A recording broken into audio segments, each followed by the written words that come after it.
இடிமுழக்கம் YouTube channel நண்பர்கள் அனைவருக்கும் வணக்கம். இன்றைய நாள் எல்லோருக்கும் மகிழ்வான நாளாக அமையட்டும். இன்றைய நாளின் செய்திகளோடு உங்களோடு பகிர்ந்து கொள்கின்றேன். இன்றைய நாள் 21ஆம் நாள் ஜூன் மாதம் 2026ஆம் ஆண்டு ஞாயிற்றுக்கிழமை. இன்றைய நாளின் செய்திகளாக வடக்கு கிழக்கு மாகாண சபையின் பொறுப்புகள் போராளிகள் கையில் ஸ்ரீதரன் எம்பி அறைகூவல் என்ற செய்தியோடு இணைந்திருக்கலாம். முதலிலே வடக்கு கிழக்கு மாகாண சபையின் பொறுப்புகளை போராளிகளிடம் ஒப்படைத்து சிறந்ததொரு அரசியல் சூழலை உருவாக்குவதற்கு உங்களுடன் இணைந்து செயல்பட நான் தயார். இத்தகைய வரலாற்று பணியை செய்ய எல்லோரும் தயாரா என நாடாளுமன்ற உறுப்பினர் சிவஞானம் ஸ்ரீதரன் அவர்கள் கேள்வி எழுப்பியிருக்கிறார். போராளிகள் நலன்புரி சங்கத்தினால் ஏற்பாடு செய்யப்பட்ட விருது வழங்கல் விழாவில் கலந்து கொண்டு உரையாற்றும் போதுதான் அவர் இந்த விடயத்தை குறிப்பிட்டிருக்கின்றார். அவர் மேலும் தெரிவிக்கையில், ஆளுமை உள்ள போராளிகளை வெறுமனே அரசியலுக்கு பயன்படுத்துவதோ அல்லது வாக்கு கேட்பதற்கான கருவிகளாக மாற்றுவது நமது நோக்கமல்ல. அவர்களை மீண்டும் இந்த மண்ணில் உண்மையான பங்காளிகளாக, நம்முடைய தலைவர்களாக மாற்ற வேண்டும். மேலும் அவர்கள் போர்க்களங்களில் நின்று இந்த இலட்சியத்திற்காக போராடினார்களோ அதனை இப்போது செய்யட்டும். 2010ஆம் ஆண்டுகளிலும் அதற்கு பிற்பட்ட காலப்பகுதிகளிலும் முன்னாள் போராளிகள் என தங்களை அடையாளப்படுத்திக் கொள்வதற்கு அச்சமடைந்த ஒரு சூழ்நிலை இந்த நாட்டில் நிலவி இருந்தது. ஆனால் அத்தகைய அச்சம் நிறைந்த காலங்கள் கடந்து இன்று நாங்கள் போராளிகள் என பெருமையோடு மார்தட்டி சொல்லும் அளவிற்கு ஒரு புதிய காலமும் சக்தியும் பிறந்திருக்கின்றது. இன்று சர்வதேச ராஜதந்திரிகள் நம்மோடு உரையாடுவதற்கும் சர்வதேச சமூகம் நம் பக்கம் தன் கவனத்தை திருப்பி பிரத்யோக அக்கறை செலுத்துவதற்கும் மிக முக்கிய காரணம் போராளிகளாகிய நீங்கள்தான். யுத்தம் நிறைவடைந்த பின்பும் போராளிகள் தங்களின் தலைமைத்துவ பண்புகளை தக்க வைத்து கொண்டு சமூகத்தில் உயர் பதவிகளை வகிப்பவர்களாக திகழ்கின்றார்கள். இதுதான் எமது தலைவரின் தனித்துவமான வளர்ப்பிற்கு சான்றாகும்.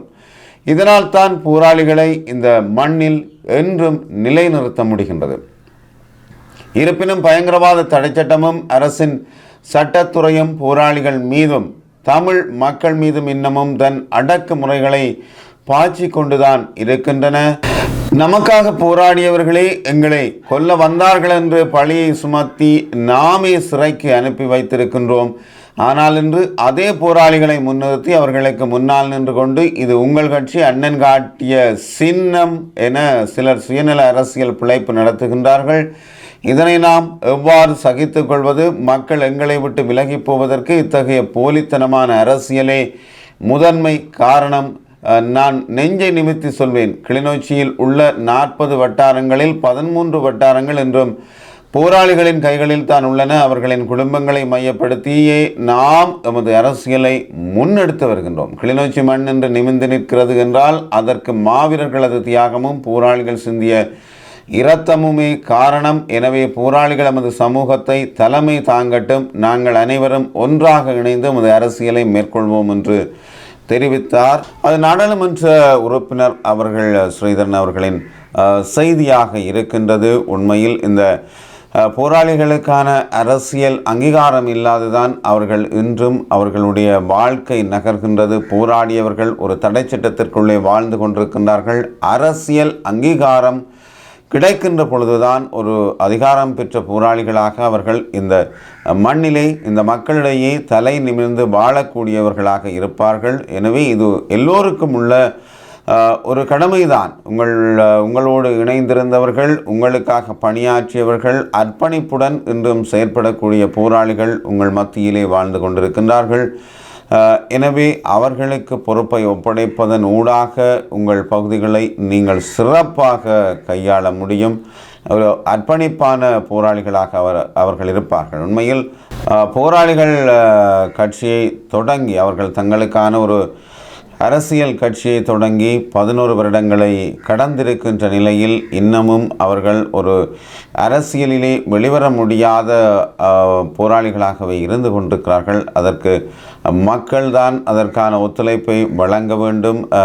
தொடர்ந்து ஏமாற்றங்களை சந்திப்பதை விடுத்து போராளிகளை உங்கள் தலைமைத்துவமாக்குங்கள். அவர்கள் சிறந்த ஆட்சியை வழங்குபவர்களாக இருப்பார்கள். தொடர்ந்து நாங்கள் செய்திகளை பார்க்கலாம். காணாமலாக்கப்பட்டவர்களின் உறவினர்கள் மற்றும் நீதி அமைச்சரிடையே ஒரு முக்கிய சந்திப்பு இடம்பெற்றிருக்கின்றது. உறவினர்களுடனான முக்கிய சந்திப்பு ஒன்று நல்லூர் பிரதேச செயலகத்திலே நடைபெற்றிருக்கிறது. இந்த சந்திப்பிலே நீதியமைச்சர் கர்சன நாணயக்கார கலந்து கொண்டு காணாமலாக்கப்பட்ட உறவினர்களின் கருத்துக்கள், கோரிக்கைகள் மற்றும் கவலைகளை நேரடியாக கேட்டறிந்திருக்கின்றார். பல ஆண்டுகளாக தமது அன்புக்குரியவர்களின் நிலை குறித்து பதில்களை எதிர்நோக்கி காத்திருக்கும் குடும்பங்களின் உணர்வுகளும் எதிர்பார்ப்புகளும் இதன் போது பகிரப்பட்டதாக தெரிவிக்கப்படுகிறது. காணாமல் ஆக்கப்பட்டோருக்கான நீதி, உண்மை கண்டறிதல் மற்றும் பொறுப்புக்கூறல் தொடர்பான விடயங்களும் கலந்துரையாடப்பட்டதாக தகவல்கள் தெரிவிக்கின்றது. பாதிக்கப்பட்ட குடும்பங்களுடன் தொடர்ந்தும் கலந்துரையாடல்களை முன்னெடுத்து அவர்களின் பிரச்சனைகளுக்கு தீர்வு காணும் நடவடிக்கைகள் குறித்து கவனம் செலுத்தப்படும் என்றும் தெரிவிக்கப்பட்டிருப்பதாக அறிய கிடைக்கிறது. மேலும் நீதி அமைச்சர் கர்சன நாணயக்காரவிற்கும் யாழ் மாவட்ட பொது அமைப்புகளின் பிரதிநிதிகளுக்கும் இடையிலான சந்திப்பு யாழ் மாவட்ட செயலகத்தில் நேற்று இடம்பெற்றிருக்கின்றது. உண்மையில் இந்த காணாமல் ஆக்கப்பட்ட உறவுகள் தொடர் போராட்டங்களிலே ஈடுபட்டு வருகின்றார்கள். தங்கள் பிள்ளைகளுக்கு உறவுகள் தங்களின் பிள்ளைகளுக்கு என்ன நடந்தது என்று தெரியாமல் பல பெற்றார்கள் இறந்தே போய்விட்டார்கள். அவர்களின் முடிவுகள் அறியாமலே இறந்து போய்விட்டார்கள். எனவே அவர்களுக்கு விரைவான ஒரு தீர்வு இந்த அரசாங்கத்திலேனும் அது கிடைக்க வேண்டும். உண்மையாகவே அவர்கள் தொடர்ந்து போராடி வருகின்றார்கள். அவர்களுக்கான எந்த ஒரு தீர்வும் அற்ற வகையிலே அவர்கள் போராடி வருகிறார்கள். தங்கள் வயோதிப நிலையிலே ஓய்விலே இருக்க வேண்டியவர்கள் தங்கள் பிள்ளைகளை தேடி போராட்டத்திலே ஈடுபட்டு கொண்டிருக்கின்றார்கள். உண்மையில் இந்த புதிய அரசு அவர்களுக்கான ஒரு தீர்வை வழங்க வேண்டும்.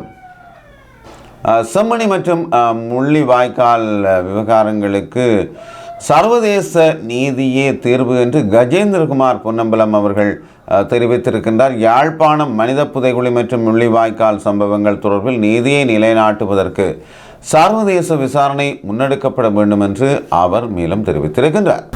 காங்கேசன்துறை வீதியில் அமைந்துள்ள தனது கட்சி தலைமையகத்தில் நடைபெற்ற ஊடகவியலாளர் சந்திப்பிலே தான் அவர் இந்த கருத்தை வெளியிட்டிருக்கிறார். செம்மணியில் கண்டுபிடிக்கப்பட்ட மனித எச்சங்கள் தொடர்பான விசாரணைகளை முழுமையாகவும் வெளிப்படையாகவும் முன்னெடுக்கப்பட வேண்டும் என்றும் அவர் வலியுறுத்தி இருக்கின்றார். உண்மையில் செம்மணியில் மனித எச்சங்கள் கண்டுபிடிக்கப்படவில்லை, இன்னும் எடுக்கப்பட்டு கொண்டிருக்கின்ற ஒரு விடயமாக அது தொடர்கதையாகவே இருந்து கொண்டிருக்கின்றது. இது இன்று நேற்றல்ல, கடந்த காலங்களில் நடைபெற்று இடைநிறுத்தப்பட்டு மேலும் அது முன்னெடுக்கப்பட்டிருக்கின்றது.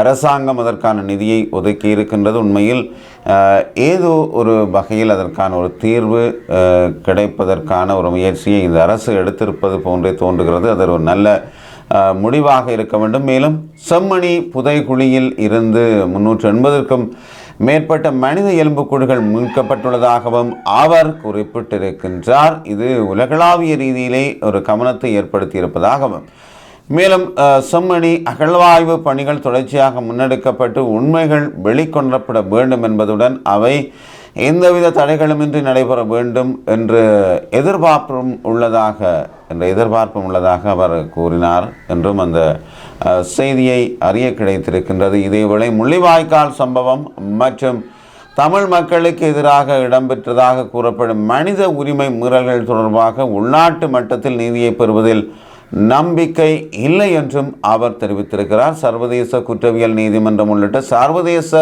பொறிமுறைகளின் ஊடாகவே நீதி நிலைநாட்டப்பட வேண்டும் என்பதே தமது நிலைப்பாடு என்றும் அவர் குறிப்பிட்டிருக்கின்றார். செம்மணி மற்றும் முள்ளிவாய்க்கால் தொடர்பான விவகாரங்களில் சர்வதேச நீதியே தமிழ் மக்களின் எதிர்பார்ப்பாக இருப்பதாகவும் கஜேந்திரகுமார் பொன்னம்பலம் தெரிவித்திருக்கின்றார்.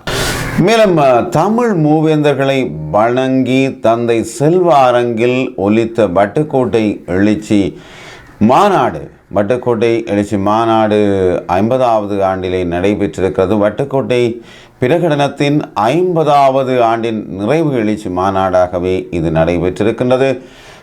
50வது எழுச்சி மாநாட்டின் ஒருங்கிணைப்பாளர் வேலன் சுவாமிகள் தலைமையில்தான் நேற்று மதியம், அதாவது 20 ஜூன் 2026 நேற்று மாலை 3 மணியளவிலே இது நடைபெற்றிருக்கிறது. தந்தை செல்வா சதுக்கத்திலே தந்தை செல்வாவின் உருவச்சிலைக்கு மலர் மாலை அணிவித்து அஞ்சலி செலுத்தி குறித்த நிகழ்வு ஆரம்பமாகி இருக்கிறது. அதன்பின் மணிக்கூட்டு கோபுரம் சதுக்கத்தை ஊர்வலமாக வந்தடைந்த நூற்றுக்கணக்கான மக்கள் அங்கு வீற்றிருக்கும் தமிழ் மன்னர்களுக்கும் அஞ்சலி செலுத்தி நிகழ்வின் ஏற்பாட்டு மண்டபத்தை சென்றடைந்த நிலையில் தந்தை செல்வா அறக்கட்டளை நிலையத்தில் பொதுச்சுடர் ஏற்றப்பட்டு மாநாடு தமிழ்தாய் வாழ்த்துடன் ஆரம்பிக்கப்பட்டிருக்கின்றது. அதனைத் தொடர்ந்து தந்தை செல்வாவின் உருவப்படத்திற்கு மட்டக்களப்பு ஆதீன முதல்வர் அகத்தியர் மலர் மாலை அணிவித்து அஞ்சலி செலுத்தியிருக்கின்றார்.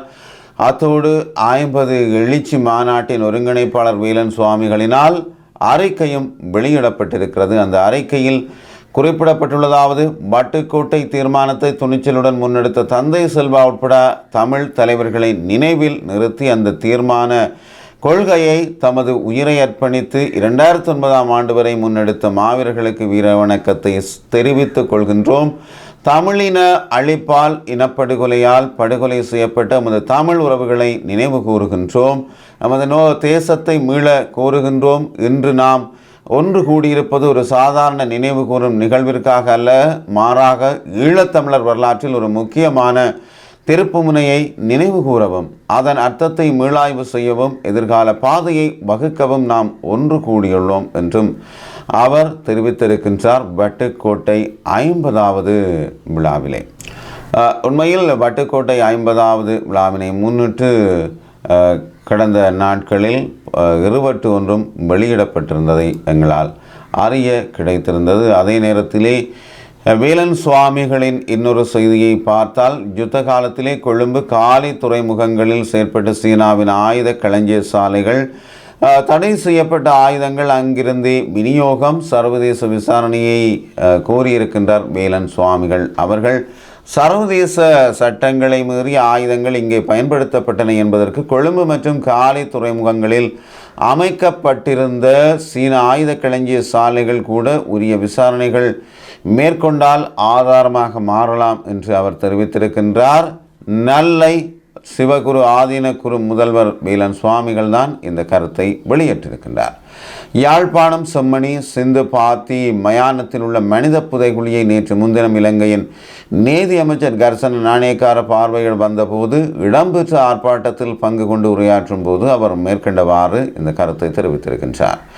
இதன்போது அவர் மேலும் தெரிவிக்கையில், 2006 முதல் 2009 வரையான போர்க்கால பகுதியில் ஸ்ரீலங்கா அரசிற்கு ஆயுத தளபாடங்களை வாங்க ஒரு கடினமான சூழ்நிலை நிலவிய போது, குறிப்பாக மேற்கத்திய நாடுகள் அனைத்து ஆயுத விநியோகங்களையும் மட்டுப்படுத்தியிருந்த சூழ்நிலையில் சீனாவின் ஏற்பாட்டில் கொழும்பு மற்றும் காலி துறைமுகங்களில் அமைக்கப்பட்டிருந்த 2 களஞ்சிய வளாகங்கள் ஊடாக சீன ஆயுதங்களை இலங்கை அரசிற்கு வழங்கியதாக முன்னாள் கடற்படை தளபதி அட்மிரல் ஜெனாட் கொலம்பகே வெளிப்படுத்தியுள்ளார். கொழும்பு மற்றும் காலி துறைமுகங்களிலே தீர்வையற்ற களஞ்சிய வளாகங்களை அமைத்து இந்த ஆயுத கடத்தல் நடைபெற்றிருப்பது சீனா எந்தவித தடையும் இல்லாமல் அனைத்து ஆயுத தளவாடங்களையும் ஸ்ரீலங்கா அரசிற்கு யுத்தத்தின் இறுதிக்கட்டத்தில் குறிப்பாக 2006 முதல் 2009 வரையான காலப்பகுதியில் வழங்கியுள்ளது.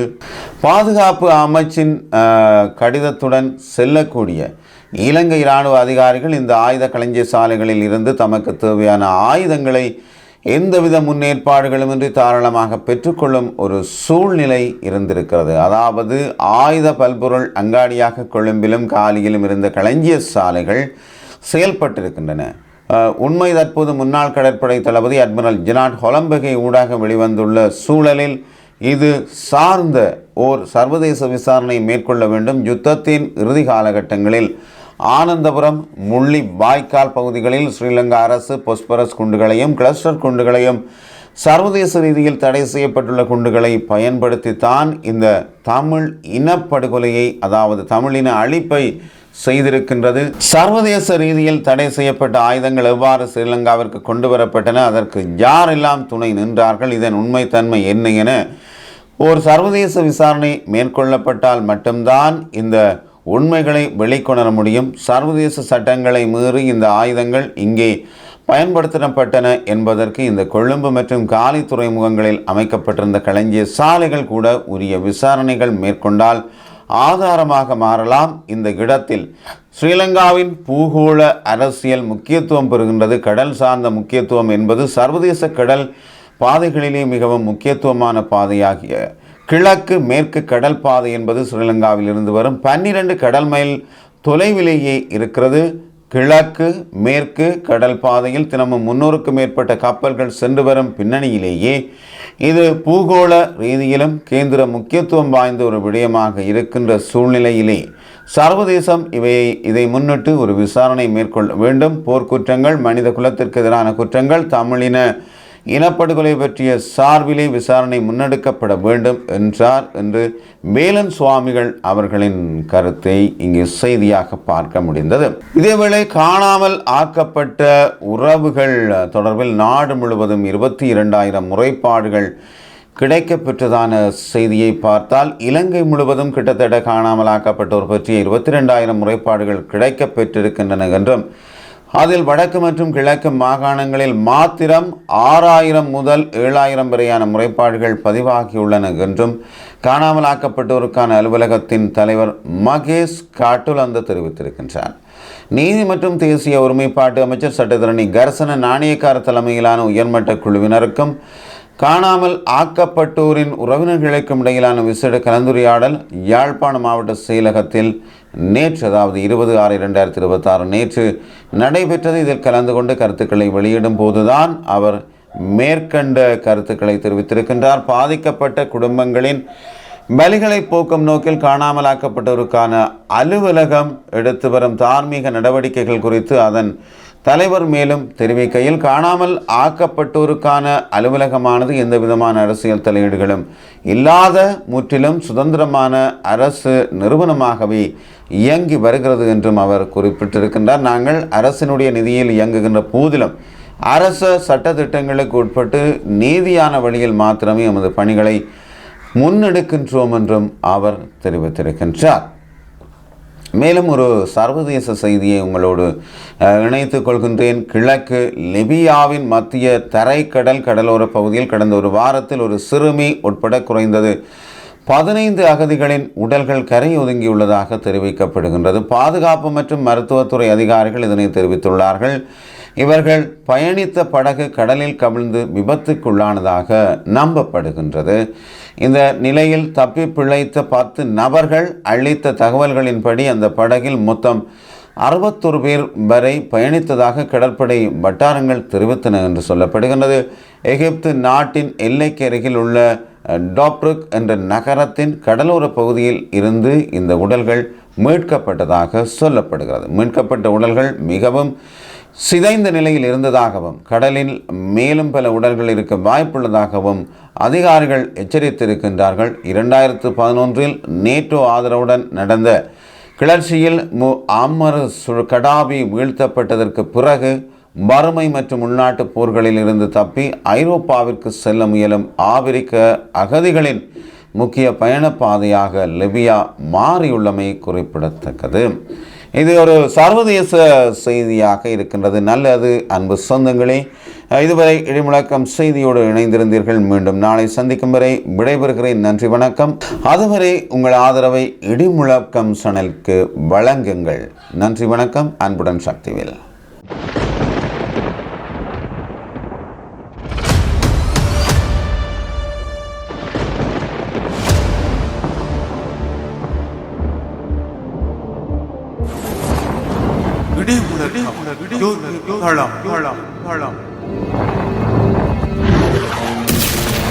உண்மைகள் உறங்காதிருக்க உழைப்போம்.